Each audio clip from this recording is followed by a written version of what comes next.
উড়ানো মেয়ে লিখেছেন প্রভাত কুমার মুখোপাধ্যায়। অপরাহ্নকাল, শ্রাবণ মাসের ভরা গঙ্গা মতিগঞ্জের ঘাটের অশ্বত্থমূল লেহন করিয়া বহিতেছে। একখানি জীর্ণকালের ভাউলে আসিয়া ঘাটে লাগিল। একটি শীর্ণকায় বৃদ্ধ ব্রাহ্মণ সাবধানে সন্তর্পণের তীরে অবতরণ করিলেন। মাঝি তাহার ব্যাগটি, ছাতাটি, লাঠিখানি নামাইয়া দিল। তিনি সেইগুলি হাতে লইয়া দাঁড়ি মাঝির খোরাকির জন্য একটি সিকি বাহির করিয়া দিলেন।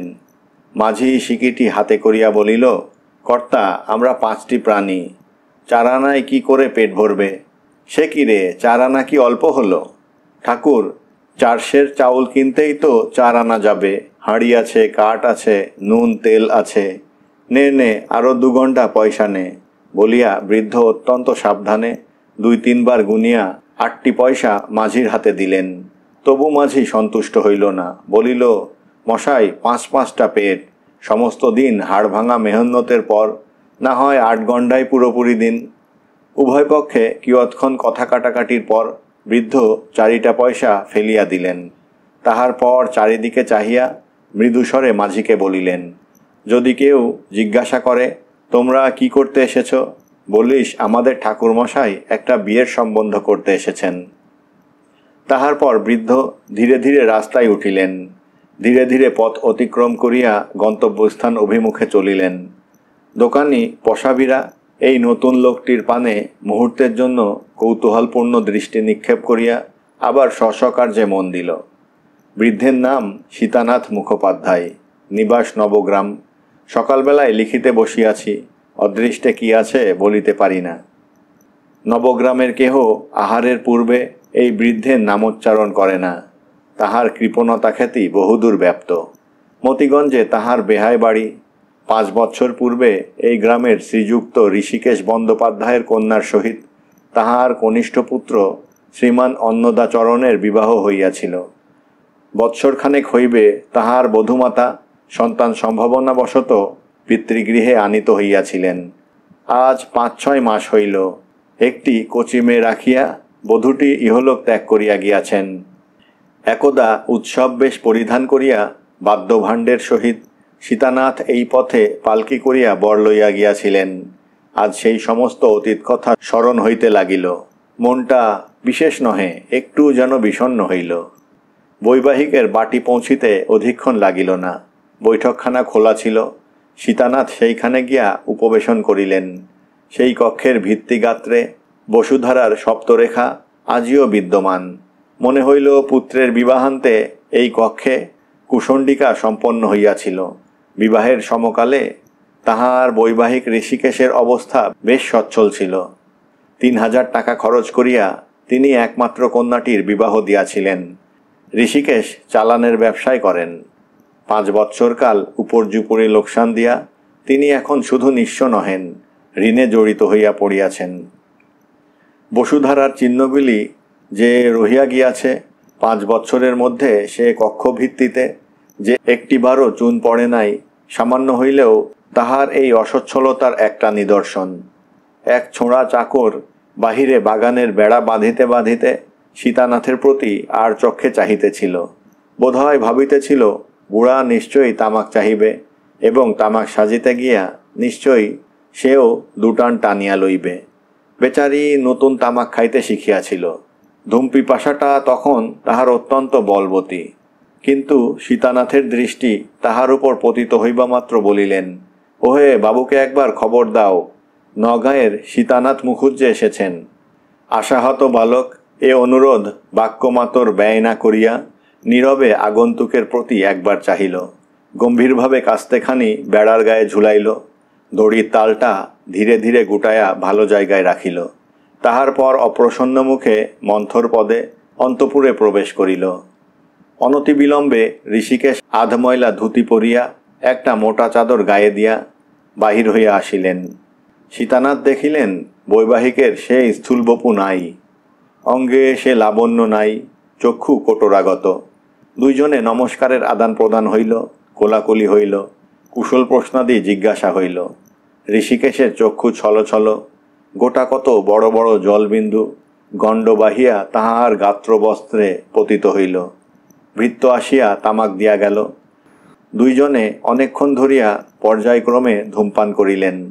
কাহারও মুখে কথাটি নাই। অবশেষে সীতানাথ বলিলেন, ভাই, যাহা হইবার তাহা হইয়াছে, সে তো আর ফিরিবে না। বৃথা আক্ষেপ করিয়া কি হইবে বলো? মেয়েটিকে একবার আনো দেখি। ঋষিকেশ উঠিয়া গেলেন। কিয়ৎক্ষণ পরে বাহির হইয়া আসিলেন। পশ্চাতে ঝি, তাহার কোলে ফরাসি ছিটে দোলায় জড়ানো মাতৃস্তন বঞ্চিত শীর্ণকায় শিশুকন্যা। সে হাসিতেছে না, কাঁদিতেছে না, নিতান্ত নির্লিপ্তের মতো একদিক পানে চাহিয়া আছে। তাহার পিতামহ তাহার মুখ দেখিবার জন্য নগদ একটি আধুলি বাহির করিয়াছিলেন। কি ভাবিয়া আবার আধুলিটি রাখিয়া একটা টাকা বাহির করিলেন। মুখুজ্জে মহাশয় ইহজীবনে এরূপ বদান্যতা ও ত্যাগ স্বীকারের পরিচয় আর কখনো দেন নাই। এবার একটু বিশেষ কারণ ছিল। টাকাটি দিয়া নাতিনীর মুখ দেখিলেন। ঝি টাকাটি হাতে লইয়া অসন্তুষ্টের মতো অন্যদিকে মুখ ফিরাইল। বলা বাহুল্য, মেয়ের আদব এখন শহর ছাড়িয়া পল্লীগ্রামেও প্রবেশ করিয়াছে।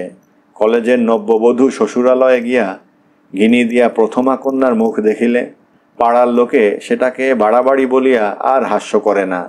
সুতরাং টাকাটি ঝির মনে ধরিবে কেন? সে ভাবিল, মর মিনছে, এত কষ্টের প্রথম মেয়েটি, আহা, তাতে আবার মা মরা, একটু সোনা জুটল না মুখ দেখতে। ক্রমে অন্ধকার হইল। মুখোপাধ্যায় হস্তপদাদি প্রক্ষালন করিয়া সন্ধ্যা বন্দনার জন্য বাটির ভেতরে প্রবেশ করিলেন। পূজার আসনে বসিবা মাত্র শুনিতে পাইলেন তাহার বেহাইন, ওগো মা আমার, কোথায় গেলি গো বলিয়া উচ্চস্বরে ক্রন্দন আরম্ভ করিয়াছেন। মাতৃহৃদয়ের সেই উচ্ছ্বসিত শোকার্ত রবে সন্ধ্যাদেবী যেন শিহরিয়া উঠিলেন। ঋষিকেশের চক্ষু হইতেও ঝরঝর করিয়া জল পড়িতে লাগিল।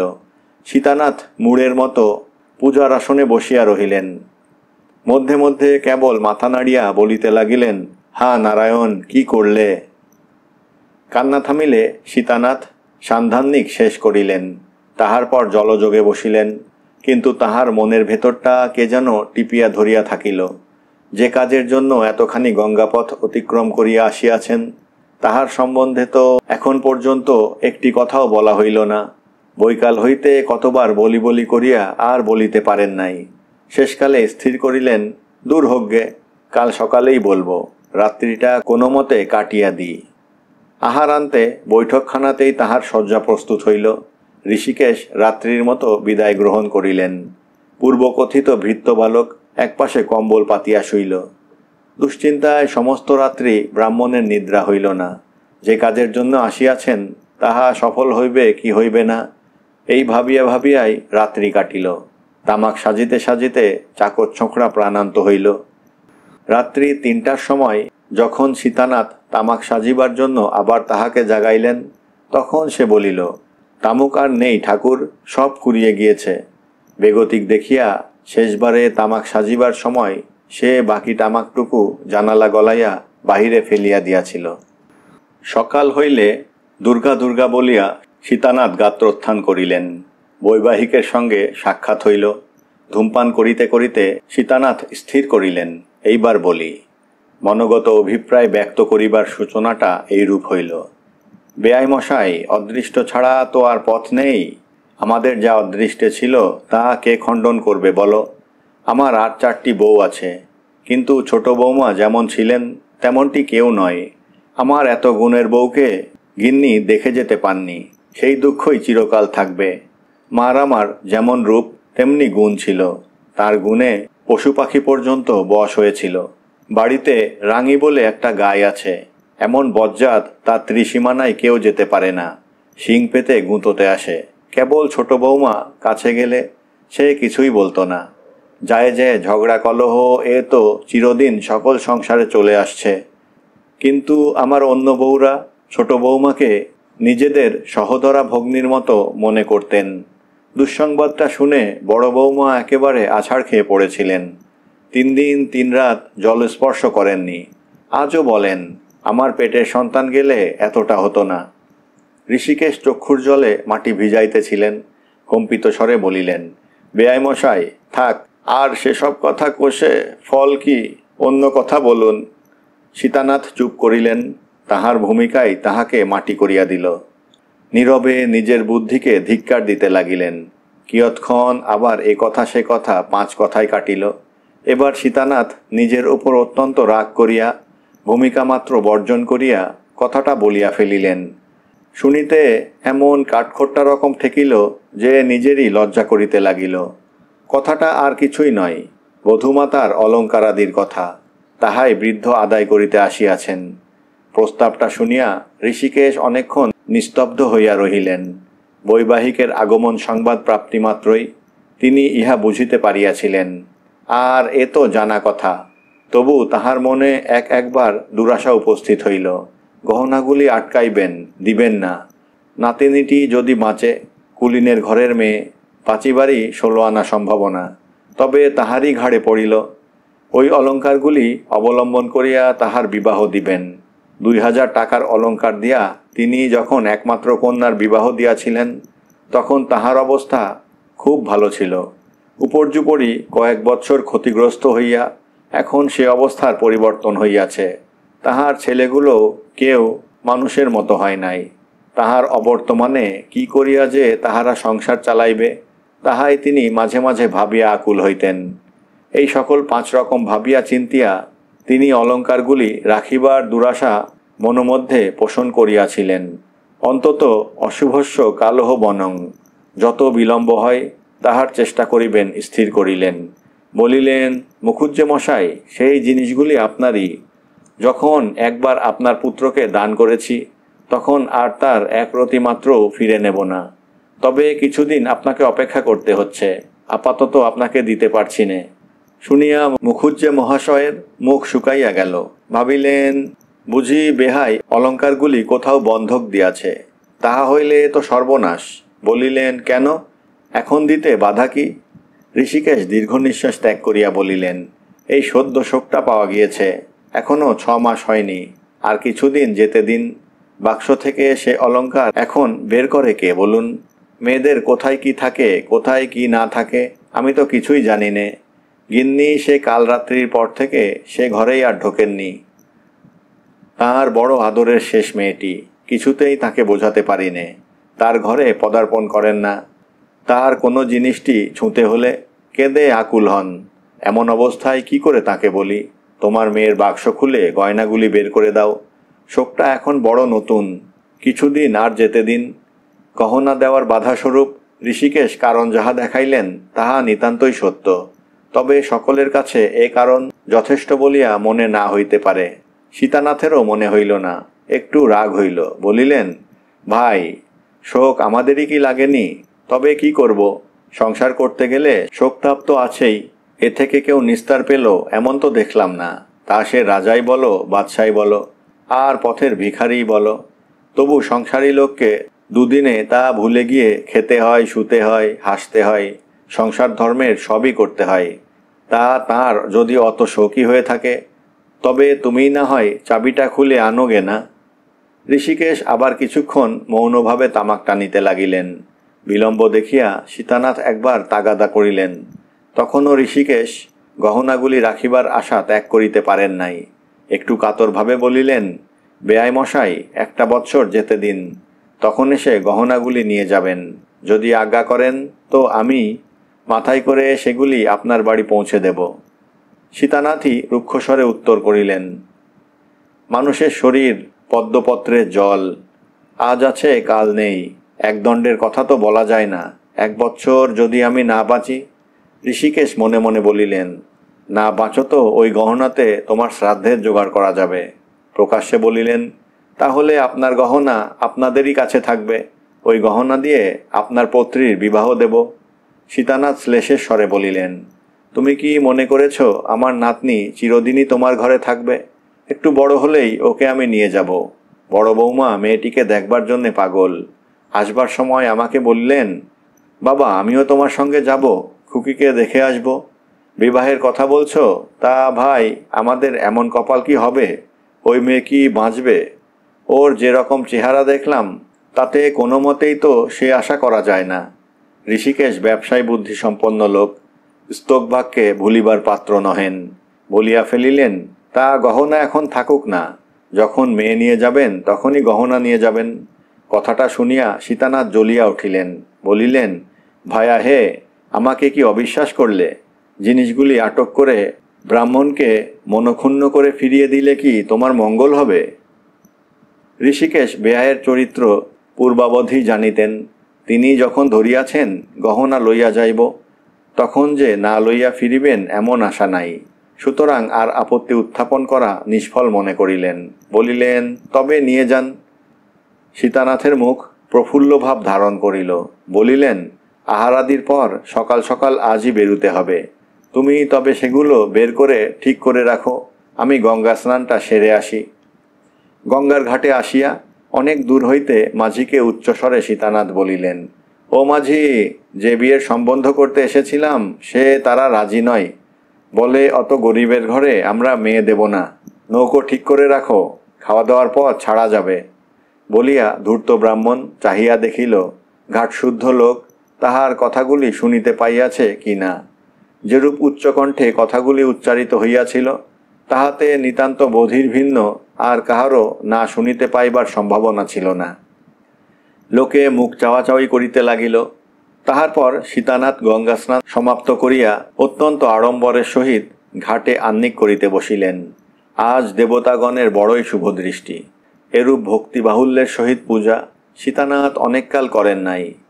বাড়ি ফিরিয়া গিয়া আহারাদি শীঘ্র শীঘ্র শেষ করিলেন। বুড়ার আর দেরি সহে না।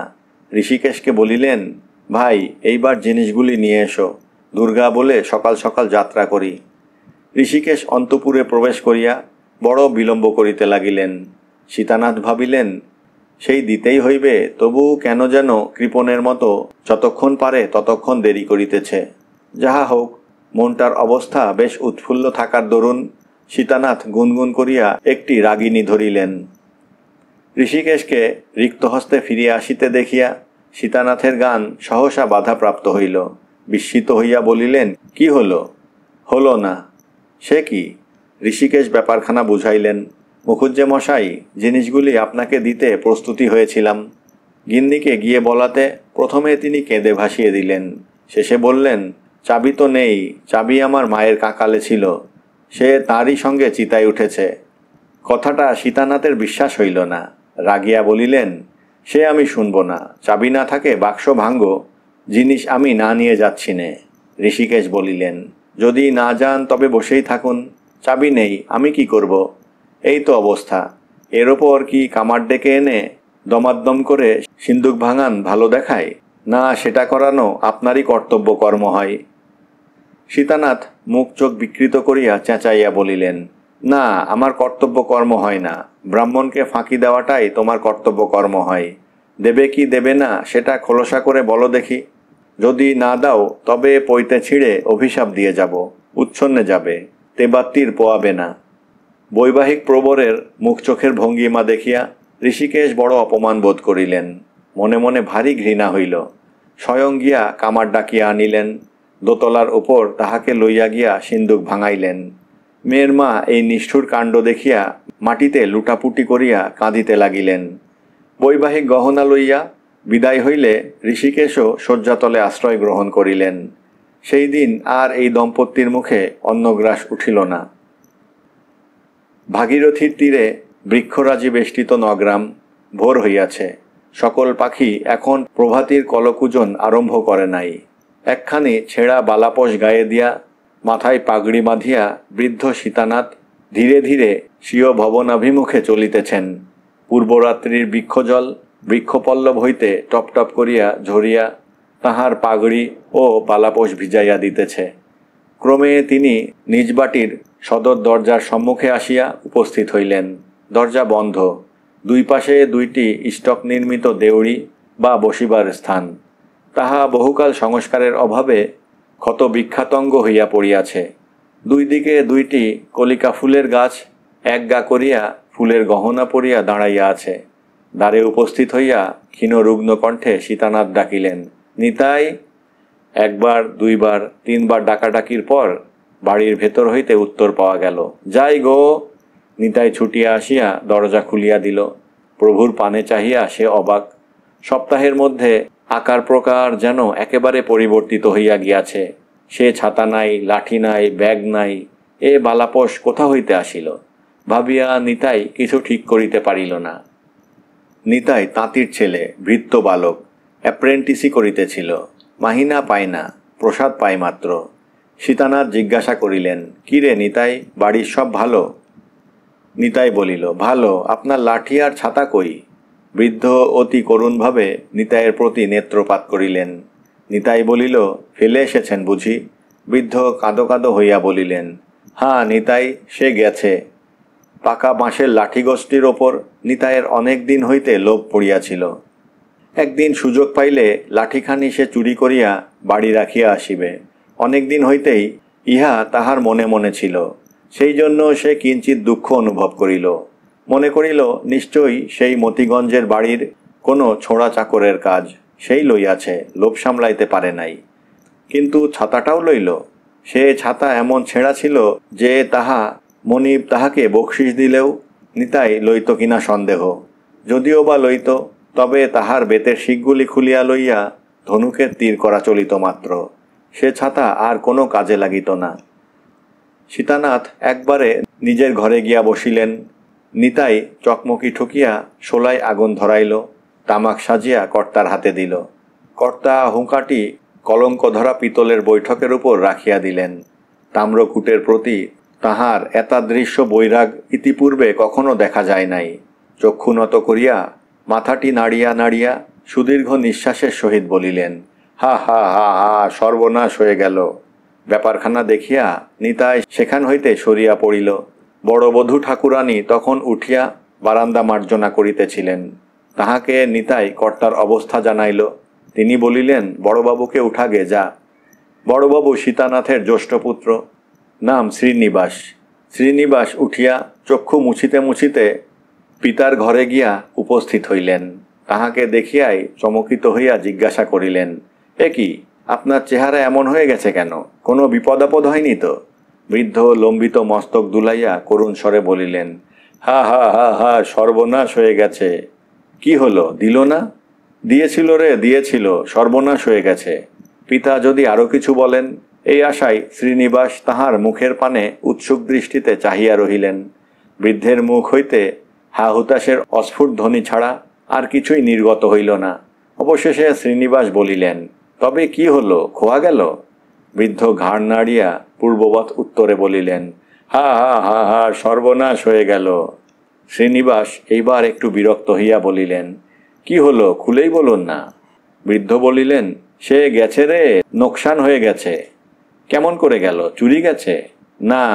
ডাকাতে নিয়েছে? না। তবে? অনেক কষ্টে এবার বৃদ্ধ বলিলেন, চাঁদবাড়ির ভূধর চাটুর্যে নিয়েছে। পুত্র রাগিয়া বলিল, সে কি করে গহনার বাক্স নিল? ছিনিয়ে নিল? আপনি চুপি চুপি চলে এলেন, পুলিশের সাহায্য নিলেন না? পুলিশে কি আমি যাইনি? পুলিশেও গিয়েছিলাম। থানার দারোগা ভূধর চাটুর্যের ভগ্নিপতি রে, ভগ্নিপতি। ভগ্নিপতিই হোক আর বাবাই হোক, এত্তেলা দিলে ডায়েরিতে তাকে লিখে নিতেই হবে, অনুসন্ধান করতেই হবে। লিখে নেবে কি? উল্টে সে আমায় মিথ্যে নালিশের দায়ে জেলে দেবার ভয় দেখালে। কলিকাতায় যে মেসের বাসায় থাকিয়া শ্রীনিবাস পড়ালেখা করিতেন, সেই বাসায় আইন অধ্যয়নকারী একটি ছাত্র ছিল। তাহার মুখে শ্রীনিবাস মাঝে মাঝে আইন সম্পর্কীয় অনেক তর্ক বিতর্ক শুনিতে পাইতেন। সে অবধি শ্রীনিবাস নিজেকে একজন আইনজ্ঞ ব্যক্তি বলিয়া স্থির করিয়া রাখিয়াছেন। নগদ 8 আনা খরচ করিয়া একখানি মুক্তার গাইড পুস্তক ক্রয় করিয়াছেন। গ্রামে লোকের মোকদ্দমা উপস্থিত হইলে প্রায়ই শ্রীনিবাস কোনো না কোনো পক্ষের সহায়তা করিয়া পরামর্শ দান করেন। গম্ভীরভাবে পিতাকে বলিলেন, ব্যাপারটা কি হয়েছে সব আদ্যপান্ত খুলে বলুন, দেখি আমি এর কিছু প্রতিকার করতে পারি কিনা। তখন বৃদ্ধ বলিতে আরম্ভ করিলেন। তাহার সেই 1 ঘণ্টা কালব্যাপী সকরুণ বক্তৃতার ভিতর হইতে সমস্ত হাহুতাশ, অশ্রুপাত, অনাবশ্যক মন্তব্য বাদ দিয়া আমরা সারাংশটুকু মাত্র লিপিবদ্ধ করিলাম। সন্ধ্যার পূর্বে নৌকা গুণ টানিয়া আসিতেছিল। হঠাৎ গুণ ছিঁড়িয়া গিয়া নৌকা বিপরীত দিকে মহাবেগে ছুটিয়া যায়। চন্দ্রবাটির ঘাটে একখানা মাল বোঝাই প্রকাণ্ড ভরে ঠেকিয়া ভাঙিয়া গেল। গহনার বাক্স চাদর দিয়া সীতানাথের পিঠে বাঁধা ছিল। অচেতন অবস্থায় সীতানাথকে জল হইতে তুলিয়া ভূধর চট্টোপাধ্যায় তাহাকে গৃহে লইয়া যাই। শুশ্রূষা করিয়া তাহার প্রাণ বাঁচাইয়াছে, কিন্তু গহনার বাক্স দিল না। শ্রীনিবাস ভ্রূকুঞ্চিত করিয়া জিজ্ঞাসা করিলেন, গহনার কথা সে নিজ মুখে স্বীকার করেছে? প্রথম স্বীকার করেনি। আমার যখন জ্ঞান হলো তখন জিজ্ঞাসা করলাম, আমার পিঠে যে একটা বাক্স বাঁধা ছিল সেটা কোথায়? বলল, তা তো কই আমরা পাইনি। তখন আমি চিৎকার করে বললাম, আমার সর্বস্ব গেল রে, ব্রহ্ম হত্যে করল রে, বলে আবার আমি অজ্ঞান হয়ে যাই। ফের যখন জ্ঞান হলো তখন দেখি কোথা থেকে একটা ডাক্তার নিয়ে এসেছে। ডাক্তারটি বলল, তোমার কোনো ভয় নেই, তোমার বাক্স আছে। আমায় সমস্ত পরিচয় জিজ্ঞাসা করল, নাড়ি দেখে ওষুধ দিল, বলে গেল, তোমার কোনো ভয় নেই, 3 দিনের মধ্যে তুমি সেরে উঠবে। শ্রীনিবাস উৎসাহের সহিত বলিলেন, তবে আদালতে নালিশ করে ডাক্তারকে সাক্ষী মানব, কান ধরে ভূধর চাটুর্যের কাছ থেকে গয়না আদায় করে নেব না? বৃদ্ধ বলিলেন, সে দফাও রফা রে, সে দফাও রফা। ডাক্তারের কাছে কি যাইনি? ডাক্তারের কাছেও গিয়েছিলাম। ডাক্তার বলল, গহনার কথা সে কিছুই জানে না, কেবল আমায় সান্ত্বনা করিবার জন্যে মিছে কথা বলেছিল।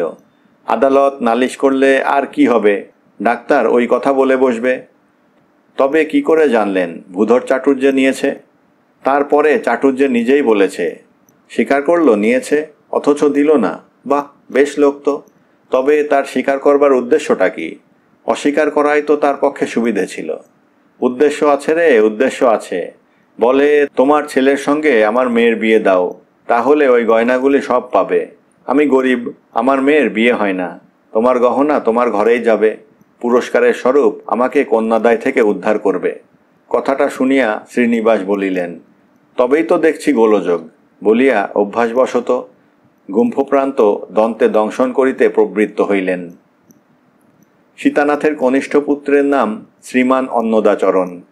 তিনি এলে ফেল করা নব্যযুবক, মেজাজটা নিতান্তই সাহেবী ধরনের। প্রাতে ও সন্ধ্যায় বিস্কুট সহযোগে নিয়মিত রূপে চা পান করিয়া থাকেন। গ্রামের বালকদিগের মধ্যে বিদ্বান বলিয়া তাহার যথেষ্ট খ্যাতি আছে। চেহারাটি দিব্য, রবীন্দ্রীয় কেশদাম তাহার কমনীয় মুখ সৌন্দর্য বহুগুণ বর্ধিত করিয়াছিল। স্ত্রী বিয়োগের পর তিনি বিস্তর কবিত্ব প্রকাশ করিয়া ভগ্ন হৃদয়ের মহাশোকাশ্রু নামধেয় একখানি চটি কবিতা পুস্তক প্রণয়ন ও প্রকাশ করিয়াছেন। যতবার বিবাহের প্রস্তাব আসিয়াছে অবজ্ঞাভরে প্রত্যাখ্যান করিয়াছেন। বন্ধু সমাজে পত্নী বৎসল বলিয়া তাহার সম্মানের আর সীমা নাই। তাহাকে এ বিবাহে রাজি করা যাইবে এমন কোনো আশা ছিল না, তাই শ্রীনিবাস বলিয়াছিলেন, তবেই তো দেখছি গোলযোগ। বৃদ্ধ বলিলেন, দেখো চেষ্টা করে, বলে কয়ে দেখো, নইলে এ বুড়ো বয়সে অতগুলি টাকার গহনার শোক আমি সহ্য করতে পারবো না। আমি মারা যাব। ওকে বলো বিবাহ না করলে পিতৃহত্যার পাপ ওর লাগবে। অন্নদার 4টি দাদা অন্নদাকে পাকড়াও করিয়া আনিয়া তাহাকে ঘিরিয়া বসিলেন। সমস্ত দিন ধরিয়া কত রকমে তাহাকে বুঝাইলেন, কত মিনতি করিলেন, তর্ক করিলেন, রাগ করিলেন, কিন্তু কিছুতেই অন্নদার মন টলিল না। অন্নদার অন্তরঙ্গ বন্ধুবান্ধবগণকে খোসামত করিয়া তাহাদের দ্বারাই অনুরোধ চলিতে লাগিল। পুনর্বার দ্বার গ্রহণের বিরুদ্ধে অন্নদা যত প্রকার যুক্তির অবতারণা করিল, তাহার বন্ধুরা সেগুলি যখন যেরূপ সুবিধা হইল সুতর্ক বা কুতর্কের সাহায্যে একে একে খণ্ডন করিল। কার্যের কথা ছাড়িয়া যখন ভাবের কথা আসিয়া পড়িল, তখন তাহারা বিজয়ের মতো অবজ্ঞাহাস্য করিয়া চতুর্দিক হইতে শোকবিহবল মৃতপত্নীদের দ্বিতীয় দ্বার গ্রহণের অজস্র উদাহরণ আনিয়া স্তূপীকৃত করিল। দেখো, অমুক স্ত্রী বিয়োগের পর সন্ন্যাসী হইয়া গৃহত্যাগ করিয়া গেল, বনে জঙ্গলে পাহাড়ে পাহাড়ে লোটা কম্বল কাঁধে করিয়া ঘুরিয়া বেড়াইল, কিন্তু 1 বৎসর যাইতে না যাইতে ফিরিয়া আসিয়া নিজে মেয়ে দেখিয়া বিবাহ করিল। দেখো, অমুক স্ত্রী বিয়োগের পর একজন যশস্বী কবি হইয়া পড়িল। বঙ্কিমবাবু হইতে আরম্ভ করিয়া দেশশুদ্ধ সকলেই সমস্বরে বলিল, বাংলা ভাষায় একখানা কাব্য জন্মিয়াছে বটে, কিন্তু সেই আবার একটা আধটা নয়, 2-2টা বিবাহ করিল। ইত্যাদি প্রকারের যুক্তিতর্ক সমরে অন্নদা শেষে পরাজয় স্বীকার করিল বটে, কিন্তু বিবাহ করিতে রাজি হইল না। এদিকে আর সময় নেই। ভূধর চট্টোপাধ্যায় 10 দিন মাত্র সময় দিয়াছিল। 20শে শ্রাবণ বিবাহের শেষ দিন। তাহার 3 দিন কাটিয়াছে, সপ্তাহ মাত্র বাকি। ছেলে যখন কিছুতেই রাজি হইল না, তখন বাপ বলিল, তবে আমি বিবাহ করিব। 2000 টাকার গহনা আমি কোনো মতেই হাতছাড়া করিতে পারিব না, ইহাতে আমার কপালে যাহাই থাকুক। এই সংবাদ গ্রামে রাষ্ট্রকর হইবা মাত্র একটা মহা হাসি টিটকিরি পড়িয়া গেল। লোকে বলিল, গহনা হারানো, নৌকা উল্টানো সব ছল মাত্র। সুন্দরী যুবতী মেয়েটিকে দেখিয়া হারাইয়াছে বুড়ার মন, আর উল্টায় আছে বুড়ার বুদ্ধিশুদ্ধি। কেহ বলিল, বুড়াকে চেনা ভার, দুধটুকু মরিয়া ক্ষীরটুকু হইয়াছে। কেহ বলিল, দীনবন্ধু মিত্রের একখানা বিয়ে পাগলা বুড়ো নাটক কিনিয়া উহাকে প্রেজেন্ট করো। কেহ বলিল, বুড়ার প্রাণের ভেতরটা যে এমন করিয়া হামাগুড়ি দিতেছে, তাহা তো আমরা জানিতাম না। একজন গান বাঁধিতে জানিত, সে বহু লোকের অনুরোধে এই উপলক্ষে একটি মজাদার গান বাঁধিয়া দিল। যাহারা সমাজের বিজ্ঞ লোক বলিয়া খ্যাত, তাহাদের 2-1 আসিয়া সীতানাথকে বলিলেন, মুখুজ্জে মশাই, আপনি তো বিবাহ করতে যাচ্ছেন, তারা যদি আপনাকে মেয়ে না দেয়, আপনি কিঞ্চিত বয়সপ্রাপ্ত হয়েছেন কিনা, হঠাৎ মেয়ে দিতে সম্মত নাও তো হতে পারে। সতীনাথ বলিলেন, ওপাজি যে বিবাহ করবে না তা আমি আগে থেকেই জানতাম। ছেলে যদি বিবাহ না করে, তবে আমি বিবাহ করলেও অলংকার দেবে বলেছে। পেল্লায় মেয়ে এত বড়, অর্থাভাবে আজও বিবাহ হয়নি। তাদের আর জাত থাকে না। যুব বুড়ো বিচার করলে তাদের কি করে চলবে?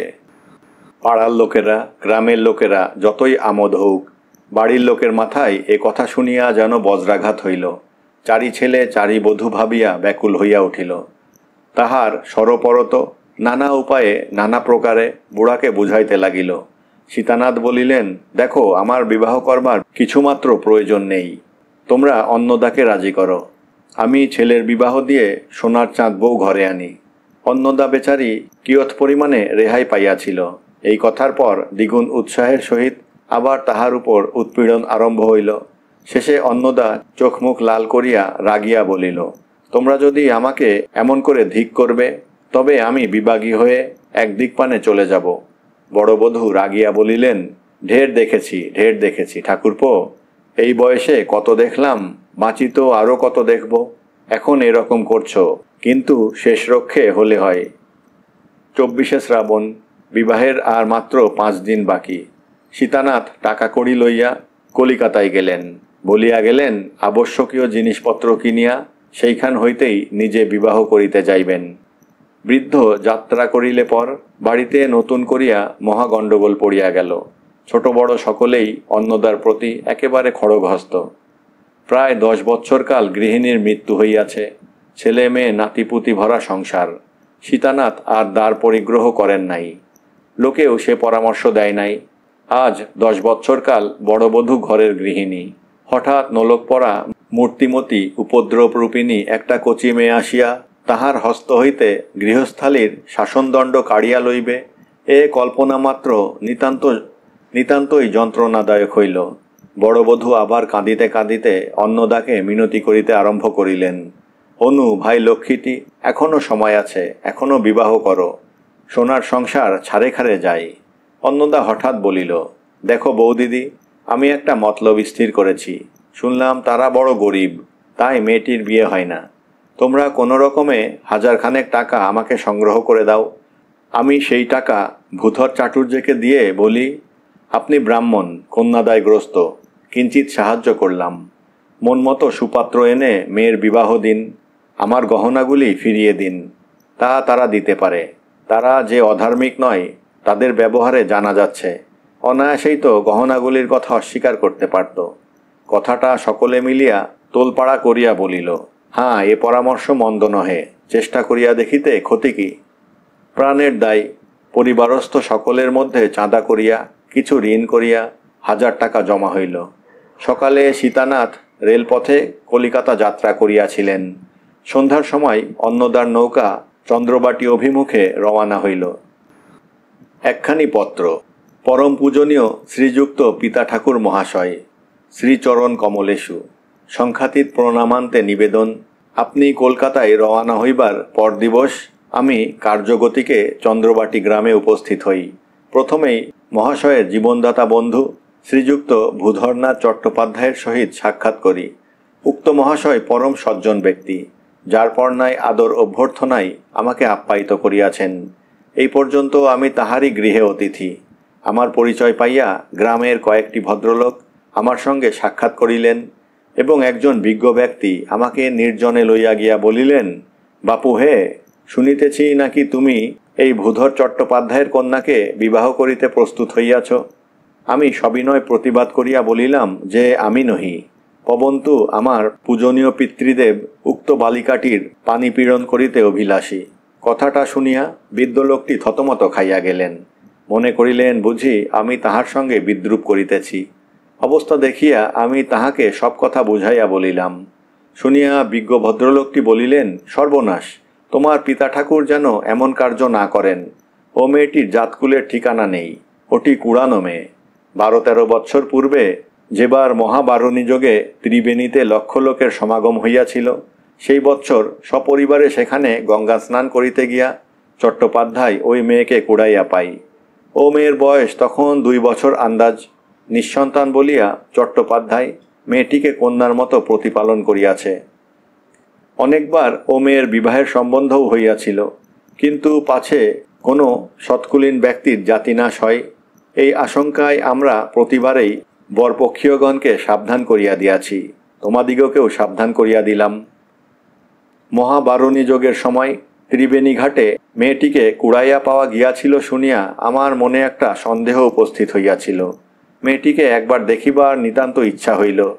চট্টোপাধ্যায় মহাশয়কে বলিলাম, আমার পিতা ঠাকুর যখন আপনার কন্যার পানি গ্রহণার্থী হইয়াছেন, তখন মেয়েটিকে একবার দেখা আমার সর্বতোভাবে কর্তব্য। চট্টোপাধ্যায় কন্যাকে যথাযথ বসনভূষণে সাজাইয়া আমার সম্মুখীন করেন। মেয়েটিকে দেখিয়া আমি অত্যন্ত বিস্মিত হই। মুখখানি অবিকল আমাদের পরলোকগতা ছোট বধূর মতন। চট্টোপাধ্যায় মহাশয়কে জিজ্ঞাসা করিলাম, মেয়েটির কোনো স্থায়ী রকমের ব্যাধি আছে কিনা। তিনি প্রথমত কিছুতেই স্বীকার করেন না। অনেক জেরা করিয়া বাহির করিলাম যে মাঝে মাঝে মেয়ের বুকে অম্লশূলের মতো একটা বেদনা দেখা দেয়। 2 দিন কখনো বা 3 দিন বুক যায় শব্দ, তাহার পর ভালো হইয়া যায়। বৎসরে এইরূপ 2-1 বার হইয়া থাকে। পূর্বে যাহা সন্দেহ করিয়াছিলাম তাহাই বিশ্বাসে পরিণত হইল। মেয়েটি আমার শ্যালিকা। হিসাব করিয়া দেখিলাম 12 বৎসর পূর্বেই আমার শ্বশ্রু ঠাকুরানী মেয়েটিকে ত্রিবেণীর চতুর্দিকে অনেক নিষ্ফল অনুসন্ধান হয়। মেয়েটির গায়ে অনেক সোনার গহনা ছিল। এই নিমিত্ত সকলে সিদ্ধান্ত করেন যে গহনার লোভে কেহ তাহাকে হত্যা করিয়া থাকিবে। এ সমস্ত ইতিহাস আপনি অবশ্যই জ্ঞাত আছেন। অম্লশূলের ব্যারামটা, উহাও একটা প্রধান কথা। আমার শ্বশ্রু ঠাকুরানীর উহা আছে, আমার স্ত্রীর ছিল। আমার শ্যালকগণও অল্পাধিক পরিমাণে ওই পীড়াক্রান্ত। যাহা হোক, আমি এই তথ্য আবিষ্কার করিয়াই শ্বশুর মহাশয়কে তার যোগে সংবাদ প্রেরণ করি। অদ্য প্রভাতে তিনি আমার শাশুড়ি ঠাকুরানীকে সমভিব্যাহারে লইয়া এখানে উপস্থিত হইয়াছেন। মেয়েটি যে তাহারই সে বিষয়ে শ্বশ্রুদেবীর আর সংশয় মাত্র নাই। অতঃপর আপনি যদি কন্যাটিকে বিবাহ করেন, তাহা হইলে কতকটা সম্পর্ক বিরুদ্ধ হয়। এই কারণেও বটে আর মহাশয়কে এই বয়সে একটা গলগ্রহ করিয়া দিয়া কষ্টে ফেলা উপযুক্ত সন্তানের কর্তব্য কর্ম হয় না ভাবিয়া আমি অগত্যা তাহাকে বিবাহ করিতে স্বীকৃত হইয়াছি। অতএব আপনি প্রয়োজনীয় দ্রব্যাদি লইয়া সত্বর আগমন করিবেন। বাড়িতে দাদা মহাশয়গণকে পত্র দ্বারা নিমন্ত্রণ করিলাম। নিবেদন মিতি শ্রী অন্নদাচরণ দেব শর্মা। পুনশ্চ যদি সময় থাকে তবে আসিবার পূর্বে একবার গুরুদাস চট্টোপাধ্যায়ের পুস্তকের দোকানে উপস্থিত হইয়া মদ্রচিত ভগ্নহৃদয়ে মহাশোকাশ্রু নামক কাব্যখানির সমস্ত অবিকৃত খণ্ডগুলি সঙ্গে আনয়ন করিবেন। চট্টোপাধ্যায়ের নামে একখানি পত্র লিখিয়া এই সঙ্গে দিলাম। আপনার প্রতি তাহার অবিশ্বাসের কোনো কারণ থাকিবে না। তাহাকে জিজ্ঞাসা করিয়া আসিবেন, আমি যদি আত্মজীবন চরিত নামক একখানি গ্রন্থ প্রণয়ন করি, তবে তিনি সে পুস্তক নিজ ব্যয়ে প্রকাশ করিতে প্রস্তুত আছেন কিনা। এই অলিখিত পুস্তকখানি অতীব মনোরম ও কৌতুকাবহ হইবার সম্ভাবনা। ইতি শ্রী অন্নদা। পুনশ্চ ভূধর চট্টোপাধ্যায় যে আমার প্রথমা পত্নীর অলঙ্কারের কথা বলিয়াছিলেন, এখন বলিতেছেন তাহা সর্বেও মিথ্যা। পাছে মহাশয় সেগুলির অপ্রাপ্তিতে নিরাশা দুঃখ অনুভব করেন, তাই এখন অবধি বলিয়া রাখিলাম। আমাকে বিবাহ করিতে কৃত সংকল্প দেখিয়া তিনি একথা প্রকাশ করিয়াছেন। এই মিথ্যাচারণের জন্য আমি তাহার কৈফিয়ত চাহিয়াছিলাম। তিনি বলিলেন, মুখুজ্জে মহাশয় সম্বিত পাইয়া যখন আমাকে জিজ্ঞাসা করিয়াছিলেন বাক্স কোথায়, আমি বিস্মিত হইয়াছিলাম ও সত্য বলিয়াছিলাম কোনো বাক্স পাই নাই। তাহার পর ডাক্তার আসে এবং পরামর্শ দেয় ও কথা বলিও না, পীড়া বাড়িবে, বলিও বাক্স আছে, উহাকে ভালো খাইতে দাও। আমিও মনে করিলাম এই সুযোগে মেয়েটিকে পার করিবার চেষ্টা করি। বাপু হে, আমার মেয়ের কিনারা হইতেছিল না, তাই দুইটা মিথ্যা কথা বলিয়াছিলাম। তা সে মিথ্যা কতক্ষণ টিকিত? বিবাহ হইলেই সমস্ত প্রকাশ হইত। তখন তো আর তোমরা মেয়ে ফিরিয়া দিতে পারিতে না। চট্টোপাধ্যায় মহাশয় যতই বিনয়ী ও অতিথিবৎসল হন, নীতিজ্ঞান তাহার অতি শোচনীয়। এরূপ শিথিল নীতি মনুষ্য যে আমার শ্বশুর হইলেন না, ইহাতে আমি নিজেকে নিজে অভিনন্দন করিতেছি। ইতি